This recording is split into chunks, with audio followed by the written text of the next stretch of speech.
Hello YouTube, Marielle here.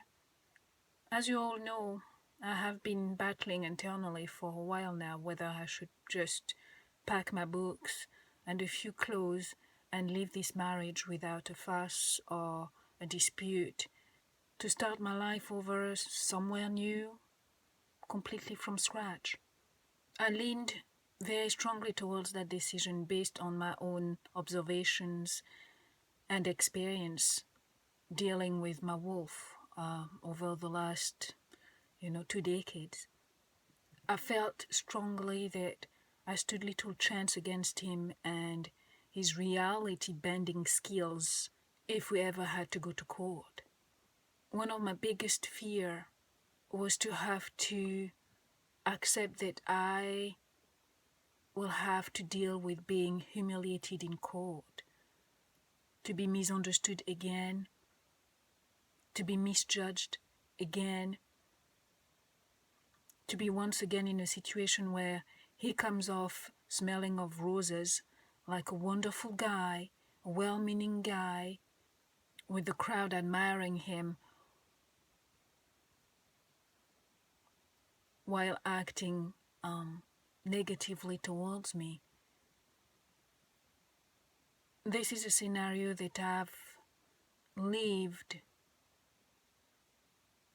I've seen happen for so long. I just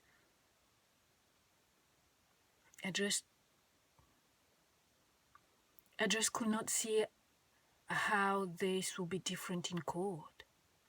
And the books and the testimonies I have read over the last year, I've done nothing more than confirmed my instinct, my experience, and my thoughts on that matter. And with me being without any support system, being isolated, having no evidence really, the kind of abuse that I've been going through has been all psychological and mental, which means that I have no proof. And then to make matter worse, I hardly have enough money, I have no job, and I have no one to turn to. So with that, I strongly felt that I had no chance, and most definitely I just did not feel strong enough to take on a divorce, to take my wolf on. Since finding out that my wolf has a pathology, I knew I could no longer continue in my marriage. I knew that I could not stay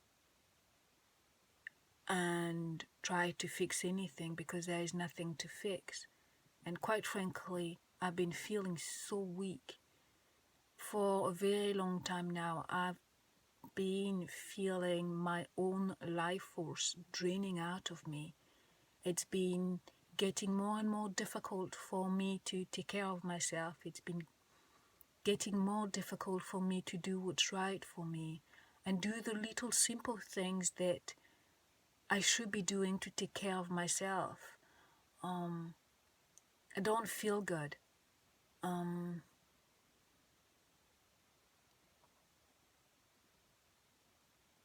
And with me being sickle cell, I've explained in my last video what that is.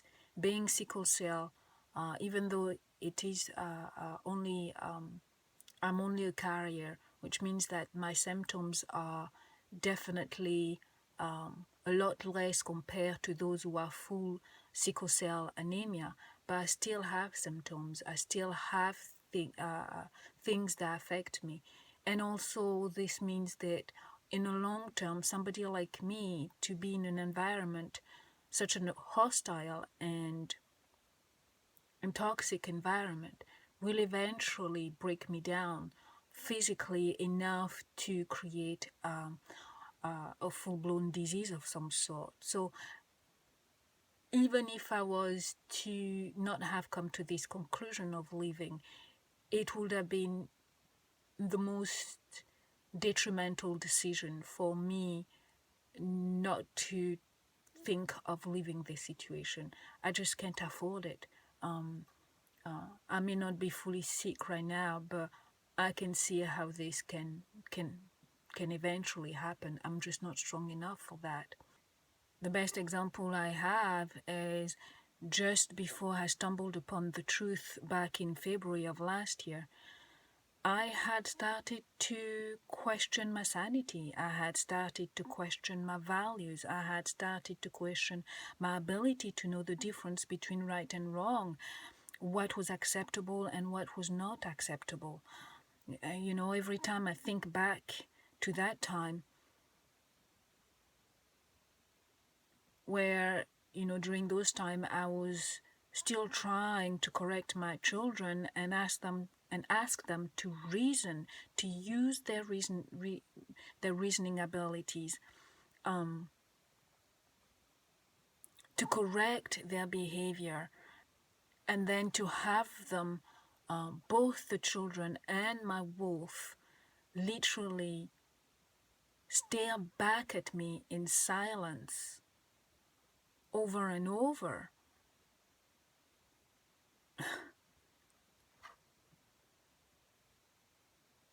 I remember that I started to end those conversations by heading back to my bedroom and then mumbling under my breath that I'm not crazy, I'm not crazy, I'm not crazy.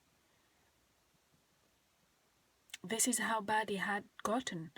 And I had started to, I didn't even though I kept saying to myself, I'm not crazy, I'm not crazy, I had not realized that I had started to question my own sanity.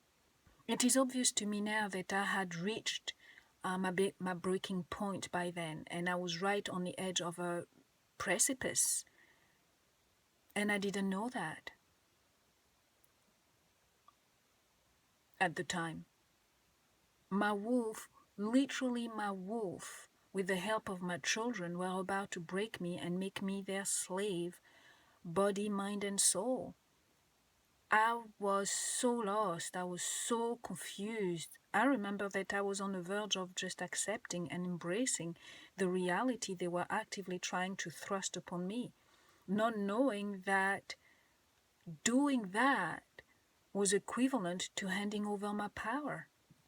So I was extremely lucky to have stumbled upon the information on this pathology. And because of all this, walking away represented the path of less resistance. The way I saw it, it was a question of just taking care of myself, saving my soul, saving my sanity, and saving the little dignity I had left. Whereas compared to that, getting a divorce meant losing the little money I have managed to save over the last 2 decades. And I had to face the strong possibility of seeing my own lawyer turning against me one day, thanks to my wolf ability to shift perceptions with his ability of lying constantly and using innuendos. I have spoken that I have 2 friends, and those are my neighbors on either side of my house. And I have another friend who is in the same situation as me, and I haven't actually finished my series on the scary living with the narcissist. And on my next video, I will actually talk about that other friend of mine who's in the same situation as me, and some of the experience that she shared with me. And you will be just as amazed. And to come back to this here, those are the only people I've been able to open to talk to about all of this. And one of my neighbor really insisted. She kept saying to me, you have to fight for what's legally yours. Don't just leave. Don't make it easy for him. This is what he wants. Just fight for what's yours. And then I had another experience when I had somebody who came and did some work for me, well, actually some repair in my home, and he inquired as to, why there were so many things. Obviously, he saw the state of my house and he wanted to know what was happening. And I broke down and I told him my story, and he turned around and he told me, you just can't go. You have to fight. You can't let him get away with this. You have to fight for what's yours. Fight for it. Don't just leave.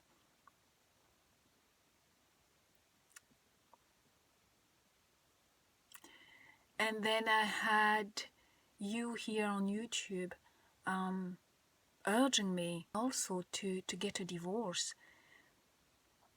So I think this is what started the ball rolling in my head, enough to start reconsidering my position of, just running away from this situation, running away and hide, I think. So slowly over time, I started to call lawyers and ask questions and try to educate myself on getting a divorce. And that's when I found the online company called Avo, who for about $34 can put anybody in touch with different types of lawyers, and you can talk to them for about 15 minutes. And one of the first lawyers I spoke with, before, I didn't even call him a narcissist or anything like that. I just told him about some of my problems, my issues, and he right away identified my wolf as a psychopath. He said, yeah, you're dealing with a psychopath. And I was so surprised because I hadn't said anything. I just told him my story. And I guess this must have been the turning point for me. What he said gave me hope. It helped me make the connection with the recommendation a lot of people have made about the importance of finding a lawyer who understands the pathology and has experience dealing with those pathological beings. And that's what encouraged me to start searching for what I call a vaccinated lawyer. So as you know, it took me a few attempts, but I'm glad to be able to announce to you here on YouTube, as of today, I have found myself a lawyer, and I signed a few days ago. And I believe today we are the 3rd of February 2017. From now on in my videos, I will be referring to her as my angel warrior. I like that name, and I hope you like it too. As soon as she finished listening to my story and she automatically started to lay a plan of action right in front of my eyes, I was amazed. She was snap, snap, snap. This is what we're going to do. This is how we need to approach this. This is the stuff that we need to put in place. I was pleasantly surprised. So I am glad also to announce that we will be filing my divorce on grounds of emotional cruelty, adultery, and irreconcilable differences. Yay! And she also recommended me to remain in the house and to go back to school. And she said that she was going to do her best to ask him to make him pay for absolutely everything, as well as her fees. She said she was going to try to get alimony and child support, and all of this will be an awful lot easier because I don't work, and it'll be easier as well if I remained in the house. And I asked her, well, the child will most certainly will not want to be with me and stay with me. She said that is not even an issue based on the cruelty that you have been, that we're going to be filing the divorce under. So that will give us a chance to make sure that the child remains with you.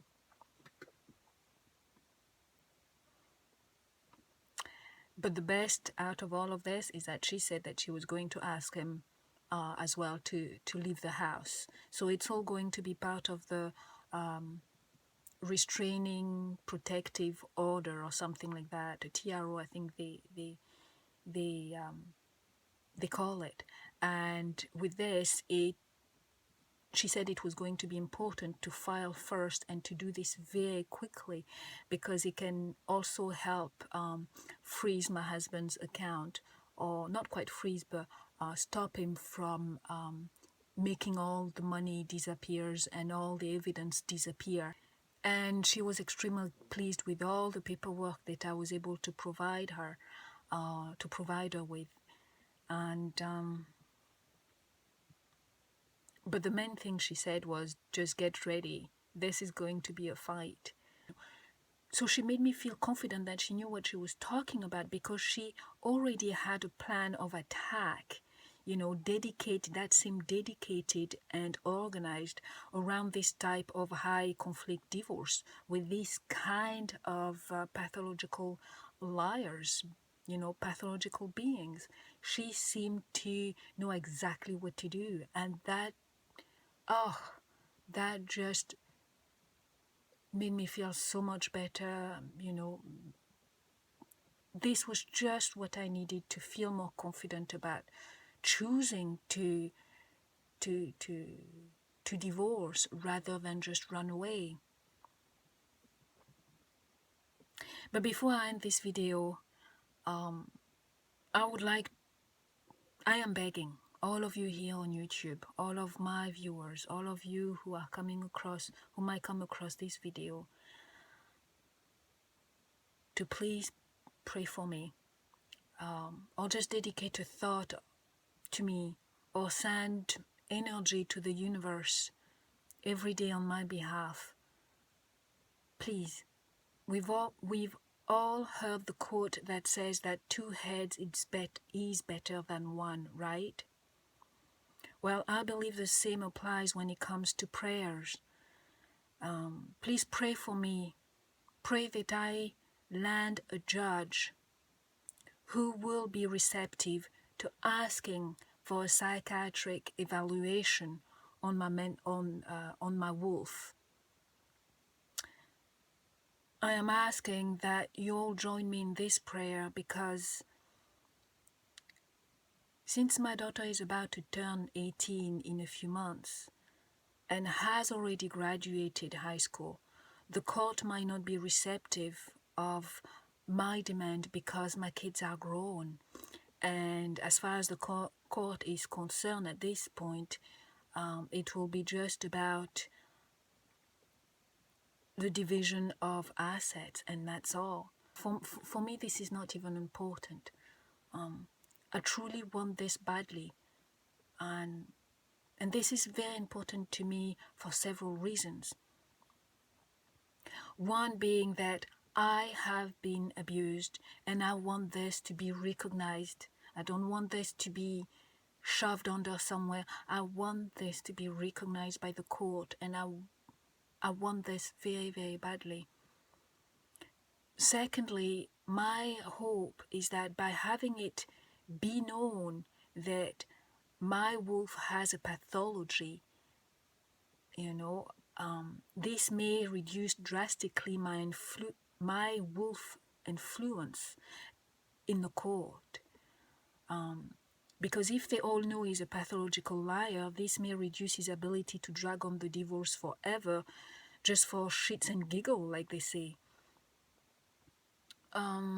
Thirdly, for me, the most important reason for me wanting my abuse to be established and to be known is that it might help my children to snap out of it and come to their senses.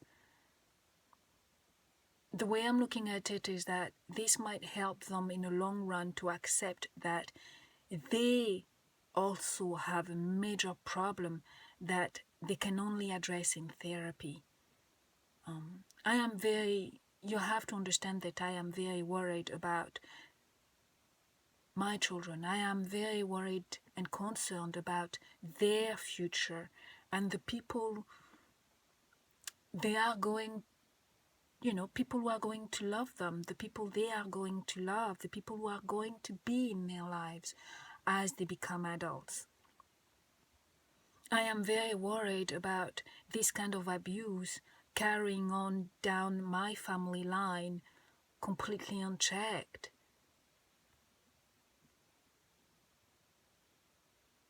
I am worried about my potential grandchildren, I mean, this is far down the line, but, I can see this being repeated as my own husband seemed to be repeating actually a cycle that was already laid down by his own father, and from what I understand now, this also took place in his grandparents' home as well. So, this is something that's going to go on, and I want to be able to break that cycle, and I cannot do this by myself. This is not something that I can take on without help. And no work or healing can take place while my children still idolize their father without questioning his behavior and action and motives. This cannot be achieved while they're still being seduced with the money that he's providing them with. I need something to use to help them see beyond the money, because that's really what it is all about. My wolf is efficiently, I should say, seducing those kids to not reason by seducing them with money and power, and it's most especially power over me. And the way I see it, without that document to back me up solidly, firmly, my children's awakening might take place decades from now. And by then, an awful lot of damage will have taken place. And I have to do my best to try to prevent that. And this is why I need a judge who is going to be willing to accept to order a psychiatric or mental health evaluation on my wolf. I understand that I will be subjected to that same edict, but that's okay. That's okay. I want this. And that's why I'm asking you, please, all of you, to pray for me. Pray for me that this happens. And now that I filed for divorce legally, and paperwork is now on its way, I guess by the end of this month, by the end of February, beginning of March, we will know exactly what's happening, and we'll know exactly whether your prayers and my prayers have done a miracle. Yes, I will keep you posted. Thank you so much for taking the time and to listen to me, and being patient as well to listen to all my very, very long stories.